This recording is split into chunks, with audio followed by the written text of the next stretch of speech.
అందరూ కూరగాయల మార్కెట్కి వెళ్తారా లేదా? వెళ్తాం కదమ్మా. వెళ్ళినప్పుడు పోనీ టమాటాల గురించి చెప్తున్నాను. ఇప్పుడు టమాటా కేజీ ఎంత? 20 రూపాయలు.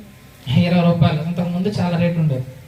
మీరు టమాటాలు అక్కడ పెట్టారమ్మా, కూరగాయల షాప్ ఆమె దగ్గరికి వెళ్ళిపోయి ఆ టమాటాలని మీరు ఏం చేస్తారమ్మా, టమాటాలు ఏంటని చెప్పేసి చెప్తారా? మీరు ఏం చేస్తారు? ఎందుకు? మంచిగా చెడ్డయా?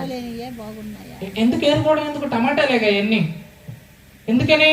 మంచిగా చెడ్డయా అన్ని కలిపి ఉంటాయి. కుళ్ళిపోయిందా, టమాటా మెత్తగా ఉందా, గట్టిగా ఉందా, పచ్చిగా ఉందా అని ఏరుకుంటారా లేదా? ఎందుకు ఏరుకోవాల్సినంత అవసరం ఏముంది? నేను ఈ మాటలు ఎందుకు చెప్తున్నానంటే దానికి కారణం చెప్తా. ఒక టమాటా దగ్గరికి ఒక రోజు కూరలో వేసుకునే ఒక టమాటాని మనం అంత స్పష్టంగా చూసి ఏరుకొని చక్కగా తెచ్చుకుంటాం. మరి దేవుని పరలోక రాజ్యానికి నువ్వు వెళ్ళాలంటే దేవుడు నిన్ను ఏరుకుంటాడా లేదా?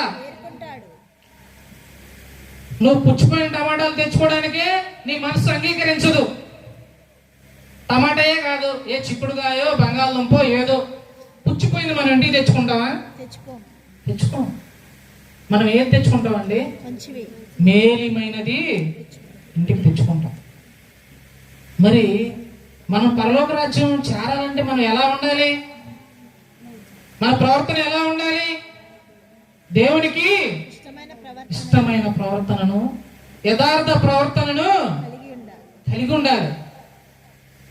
నువ్వు చూడలేదనుకుంటున్నావా? నీ పక్కన ఉన్న వాళ్ళు నిన్ను గమనించలేదనుకుంటున్నావా?